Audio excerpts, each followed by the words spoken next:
Welcome, I'm Darren, and I'll be your guide today as I rank the worst card insert designs of 1991.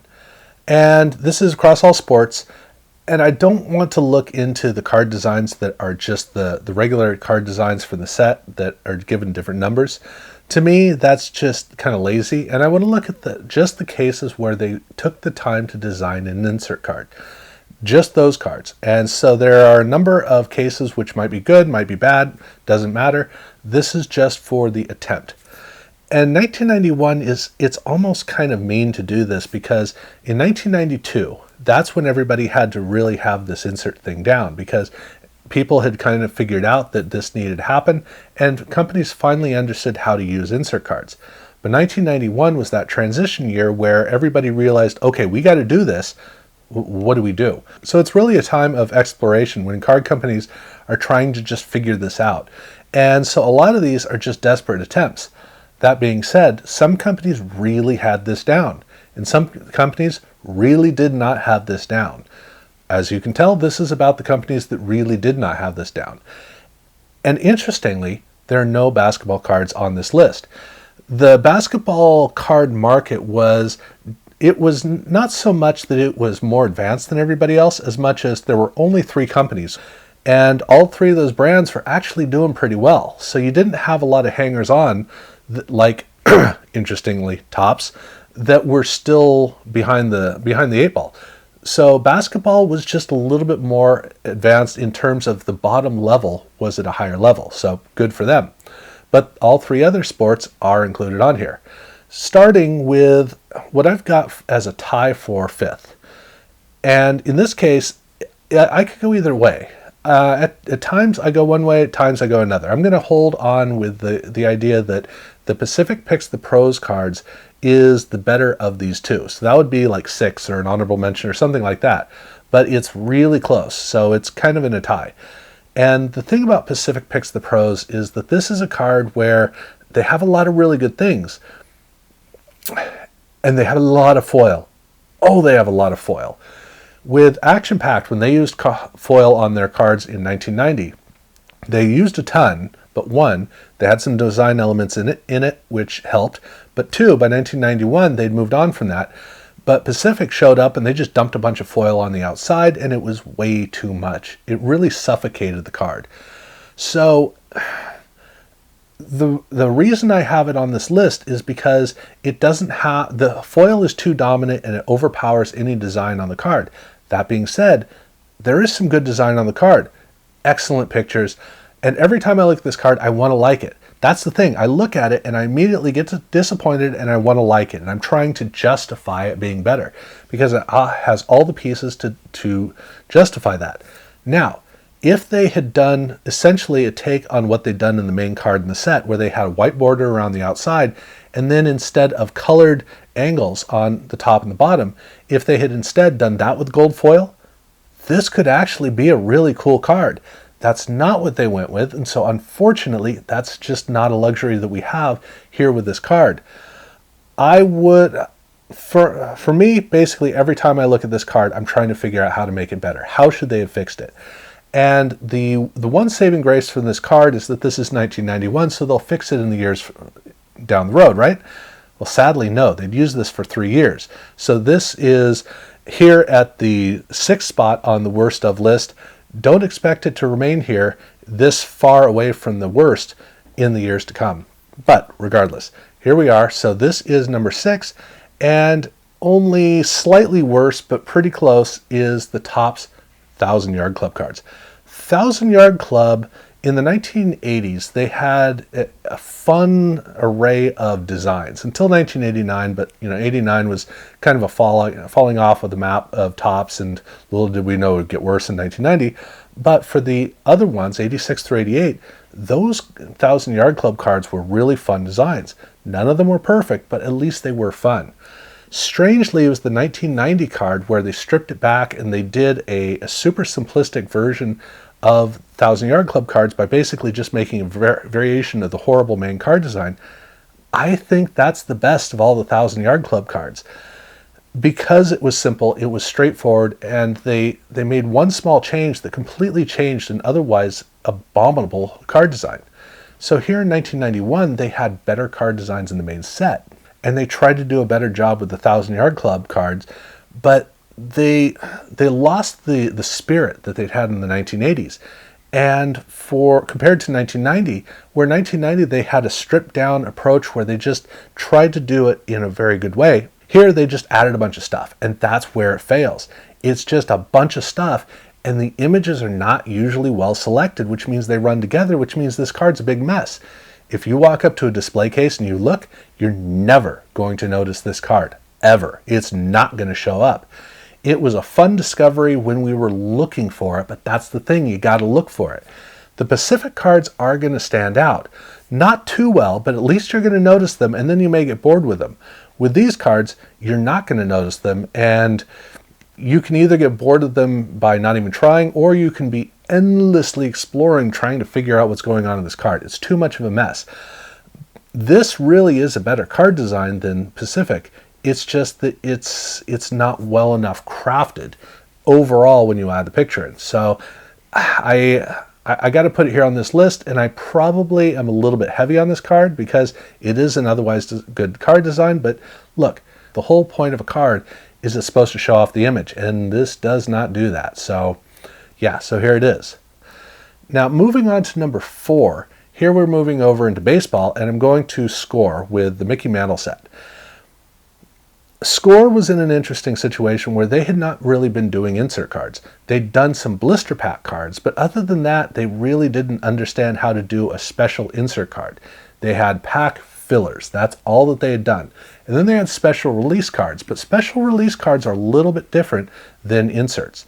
And so when they started to do inserts here with these Mickey Mantle cards, these cards were a grand celebration, an exciting thing to discover, and in and of themselves, they're actually pretty well designed in terms of they look old, they feel old, they seem old. And Mickey Mantle's career was a long time ago. So they do have an antiquated quality that reads pretty well in the overall concept. The problem is, this is the big celebration in a pack. When you go through a pack and you discover this is not a celebration. This is not exciting. It's dull. This is the kind of card that you would stuff into the back of a complete set, and that's not the way that these cards were released.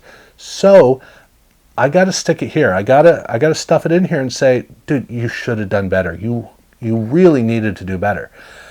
And they eventually would start to learn how to do insert cards. And thankfully, they would actually start off at a pretty good rate. I mean, not phenomenal cards, but with these cards, this, and they also had one in hockey with Bobby Orr, both of those showed that they were having a tough time with the concept of inserts, even though with the main set cards, not for baseball in 91, but for football and hockey, they were really doing a good job with those cards. So this card should have been way, way, way, way, way better. It would get that way soon, just not in this case. But I have a big jump from here to 3, which is the Don Russ Grand Slammers. Now, with Don Russ, in both 1990 and 91, they had a card design that is best equated to the special kid birthday party paper plates. The napkins, the whole setup that parents get for their kids. It's supposed to be a big fun celebration. It's confetti, it's streamers. That's what it is. That's what the design of those cards is. And unfortunately, it's a fun idea, but it doesn't hold up well in terms of a card design. Now for kids, maybe so, because like I said, that's what your birthday party plates and napkins are like.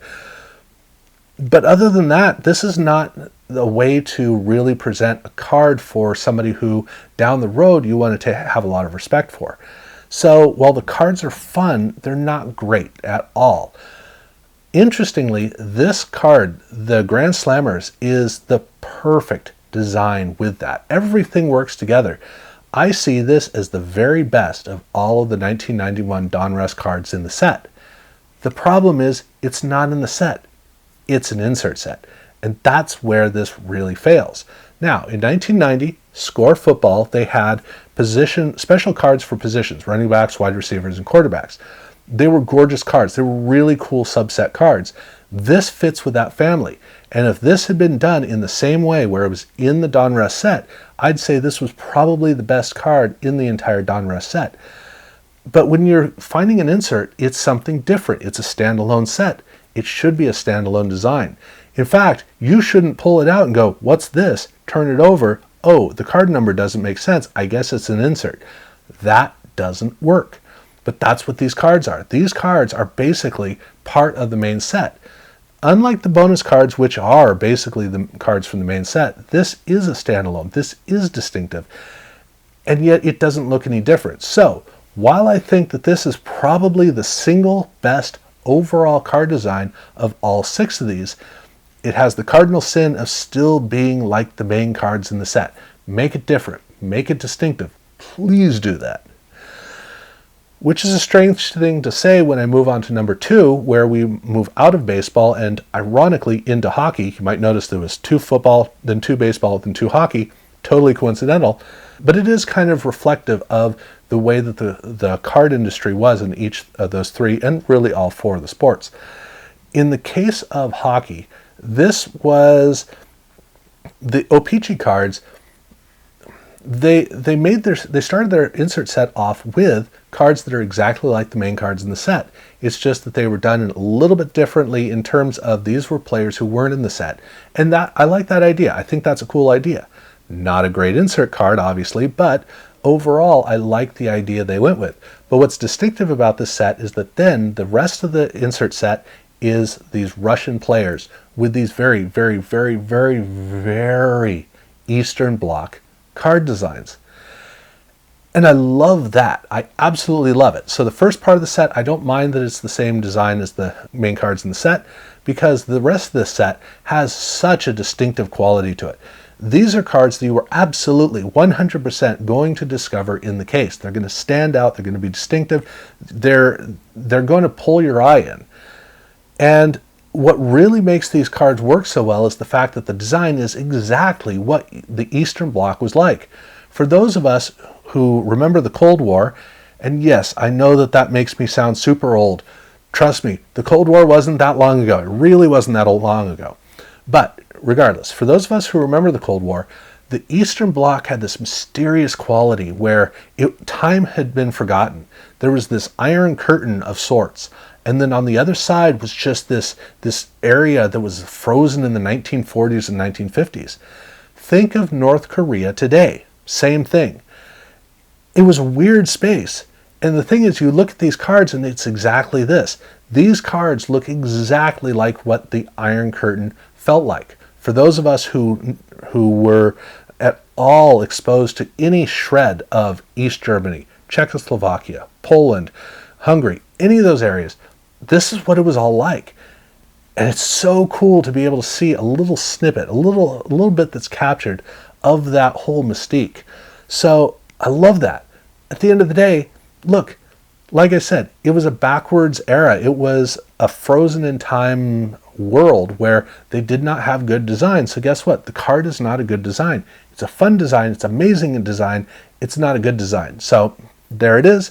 It's at number 2, but it is only at number 2 because of the fact that it is a cool concept and it does read very distinctively. Which transitions me over to number 1, the absolute worst insert design of 1991, which was the Topps scoring leaders in hockey. Inexcusable. Now, like I said, hockey was very different from the other sports, where it was the whole design concept of hockey is something I've never understood. And I've been working on trying to learn how to see it, and I doubt that I ever will. But hockey has always been a distinctive sport design-wise until basically heading into the mid-90s when all the sports got the same card design. And prior to that, when you looked at a hockey card, you knew it was a hockey card because they all looked like hockey cards in some way.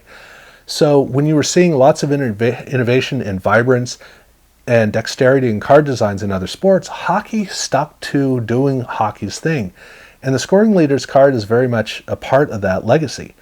The card, it has some splashes of color, which is fun and cool, and it has some design elements, which is fun and cool, but nothing is really well refined. In fact, everything's squeezed in. It's packed in, almost like it's stuck in a little ice rink. There's nothing that pulls your eye in. There's nothing that attracts your eye and flows around the card. You have to spend some time looking around the card to see things. It's all kind of a big muddled mess, kind of like the 1,000-Yard Club cards. However, the 1,000-Yard Club cards actually feel like it's an overall designed card. Here, it's like some stuff is stuck in there, a little bit here, a little bit there. It's like the third or fourth option. It's like that thing that you do at the end of the day, you get it out of the way, because the rest of the day was focused on all the real important subjects. It kind of has that feel, unfortunately. I don't know really what else to say, because whenever I look at the card, to me, it makes perfect sense. This is just the worst insert card design of 1991. Fortunately, in 1992, the entire industry would be getting better. What's interesting is that not everybody figured that out across the board, and so there are going to be a lot of disappointments that are going to be showing up in 1992. To the same extent as 1991, we'll see. But I will be judging cards in a much more strict way in 1992, because there's no excuse to be as bad as 1991. Now again, there are some good, really good insert cards in 1991. Some companies got it. And I'll be looking at that in a separate video. But for this one, this is looking at the places where they really had to pick up the ball. And in all of these cases, it's pretty clear they needed to really pick it up. So thank you very much for watching. Check out my other videos if you haven't had a chance. Look at my other card rankings. And thank you very much for watching.